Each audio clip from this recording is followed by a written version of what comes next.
Laut Merah yang dahulu menjadi jalur penting perdagangan global, kini telah berubah menjadi medan konflik yang sengit dan kompleks. Dalam sebuah eskalasi yang signifikan, jet tempur Typhoon milik Angkatan Udara Kerajaan Inggris melakukan serangan presisi terhadap fasilitas pesawat tak berawak milik kelompok Houthi (HTI) di dekat Sanaa, Yaman. Serangan ini terjadi dalam koordinasi erat dengan Amerika Serikat dan menandai keterlibatan militer Inggris yang semakin aktif di kawasan, sekaligus menjadi serangan udara pertama sejak Donald Trump kembali menjabat sebagai Presiden Amerika. Operasi ini merupakan bagian dari kampanye militer bersandi Rogue Rider yang dipimpin Amerika Serikat dengan tujuan menghancurkan kemampuan produksi dan peluncuran drone Houthi yang selama ini mengganggu arus pelayaran internasional di Laut Merah. Menteri Pertahanan Inggris John Healey menyatakan bahwa misi ini bertujuan melemahkan kapabilitas serangan HTI sekaligus memastikan jalur perdagangan global tetap terbuka. Dengan semua pesawat EAF kembali ke pangkalan tanpa insiden. Di sisi lain, Angkatan Laut Kerajaan Inggris juga mengerahkan kelompok penyerang kapal induk dalam operasi bernama Hikmas selama 8 bulan yang dipimpin oleh kapal induk HMS Prince of Wales. Kapal induk tercanggih Inggris ini mampu membawa hingga 40 pesawat dan dilengkapi dengan radar serta pusat komando modern, menjadikannya simbol proyeksi kekuatan maritim global Inggris.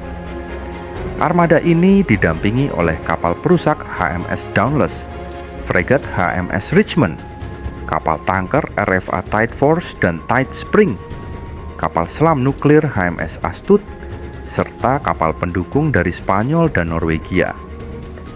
Dengan rute pelayaran yang menuju Asia Tenggara dan Indo-Pasifik, armada ini menempatkan Inggris dalam posisi strategis untuk mendukung koalisi menghadapi agresi Houthi, sekaligus menunjukkan komitmen terhadap keamanan maritim internasional.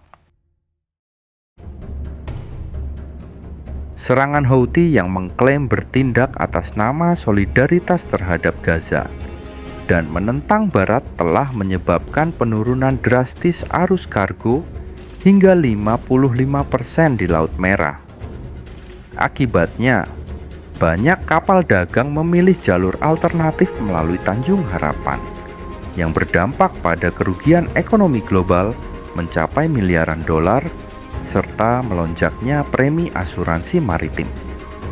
Sebagai respons terhadap krisis ini, koalisi multinasional yang tergabung dalam operasi Prosperity Guardian yang melibatkan Prancis, Italia, Belanda, Jepang, dan negara lainnya mengintensifkan patroli di kawasan strategis seperti Selat Bab el Mandeb dan Terusan Suez. Tak hanya patroli, mereka juga melaksanakan latihan bersama, berbagi intelijen, serta memperkuat sistem pengawasan maritim sebagai upaya kolektif menjaga stabilitas regional. Sejak pertengahan Maret, militer Amerika Serikat telah melancarkan lebih dari 800 serangan udara terhadap posisi-posisi Houthi menggunakan kapal induk yang beroperasi di Laut Arab dan pembom strategis yang berpangkalan di kawasan Teluk.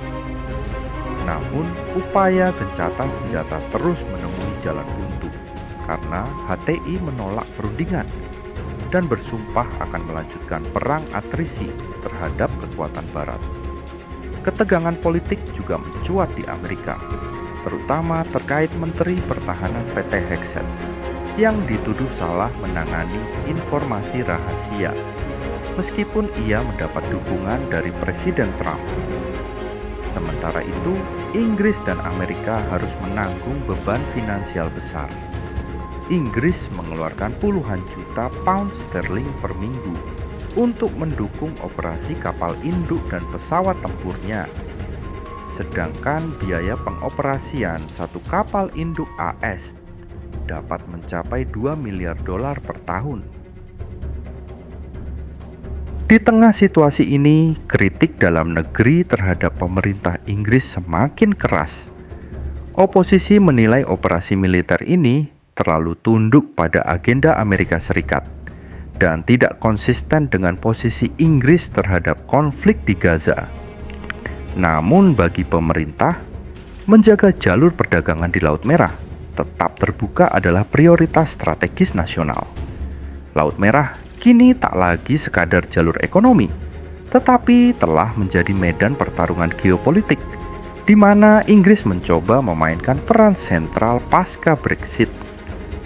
Kehadiran armada Inggris di kawasan juga merupakan sinyal kepada negara-negara pesaing bahwa mereka siap mengambil peran kepemimpinan dalam menjaga stabilitas kawasan. Namun, langkah militer ini tidak lepas dari tantangan besar, baik secara domestik maupun internasional. Pengeluaran besar untuk operasi militer dipertanyakan mengingat krisis biaya hidup, tekanan terhadap layanan publik, dan defisit anggaran yang sedang dihadapi Inggris. Di tingkat global, keterlibatan ini mengangkat pertanyaan serius tentang legitimasi hukum dan moral dari intervensi militer. Kelompok hak asasi manusia dan pengawas internasional mempertanyakan apakah serangan-serangan yang diluncurkan benar-benar sesuai dengan prinsip proporsionalitas dan perlindungan warga sipil dalam hukum internasional. Inggris dan Amerika membela posisi mereka dengan menyatakan bahwa tindakan mereka adalah pembelaan kolektif terhadap ancaman nyata. Tetapi tekanan global tetap tinggi, terutama dalam konteks meningkatnya simpati dunia terhadap situasi di Gaza. Selain itu, dinamika konflik ini menunjukkan pergeseran besar dalam teknologi militer. Penggunaan drone, rudal presisi, dan sistem pengintaian canggih menandai era baru peperangan maritim. Negara-negara seperti Inggris dituntut tidak hanya hadir secara fisik, tetapi juga berinvestasi dalam pengembangan teknologi militer berbasis kecerdasan buatan dan sistem pertahanan adaptif. Namun, peningkatan kemampuan ini juga menimbulkan risiko insiden, salah perhitungan, atau provokasi yang dapat memicu konflik yang lebih luas. Keberadaan militer besar di kawasan yang sensitif seperti Laut Merah memperbesar potensi eskalasi, baik karena kesalahan manusia maupun kalkulasi politik yang keliru. Dalam menghadapi situasi ini, diplomasi tetap menjadi senjata yang tak kalah penting dari kekuatan militer. Inggris dan negara koalisi harus terus mendorong dialog dengan negara-negara di kawasan dan bahkan aktor non-negara untuk mencari penyelesaian damai. Forum internasional seperti PBB dan jalur mediasi alternatif perlu diaktifkan kembali untuk mencegah Laut Merah berubah menjadi medan perang jangka panjang. Sayangnya, kenyataan di lapangan menunjukkan bahwa diplomasi belum banyak membuahkan hasil, terlebih karena dimensi politik dan emosional yang berkaitan dengan Gaza menjadikan konflik ini semakin kompleks. Dengan demikian, setiap langkah militer Inggris di Laut Merah tidak hanya dinilai dari segi taktis, tetapi juga dari bagaimana hal itu membentuk persepsi global terhadap keadilan, hukum internasional, dan etika kebijakan luar negeri. Ketika Laut Merah berubah menjadi garis depan baru dalam perebutan pengaruh global, kekuatan, legitimasi, dan arah kebijakan Inggris akan diuji dalam gelombang ketidakpastian dunia yang semakin multipolar. Inggris, melalui pengerahan kekuatan lautnya ke timur jauh, tampaknya telah memilih untuk menjadi pemain aktif dalam babak baru sejarah maritim global, sebuah pilihan yang menuntut keteguhan visi, ketahanan domestik, dan kepemimpinan yang berani menghadapi risiko besar demi stabilitas dunia. Dalam semua dinamika yang terjadi di Laut Merah, dari perang drone, pengerahan kapal induk, hingga diplomasi tingkat tinggi, satu hal menjadi jelas. Kita tengah menyaksikan pergeseran besar dalam arsitektur keamanan maritim global.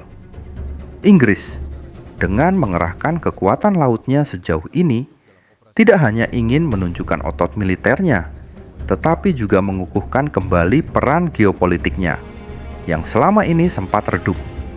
Di tengah pusaran konflik, jalur diplomatik yang sempit, dan tekanan fiskal di dalam negeri, strategi Inggris di Laut Merah adalah pertaruhan yang bukan hanya berdampak pada keamanan kawasan, tetapi juga masa depan kredibilitas internasionalnya.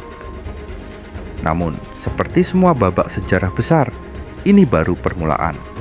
Dunia tengah bergerak menuju era multipolar yang ditandai oleh kompetisi teknologi, rivalitas kekuatan besar, dan ancaman asimetris yang semakin sulit diprediksi.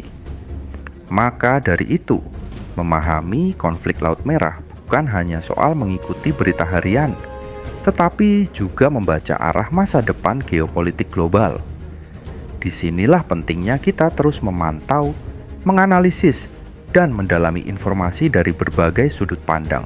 Kalau kamu suka pembahasan seperti ini yang mengupas konflik militer, perkembangan alutsista, serta dinamika politik global dengan cara yang mendalam, aktual, dan tetap enak ditonton, jangan lupa untuk like, subscribe, dan aktifkan lonceng notifikasi di channel Jejak Tekno.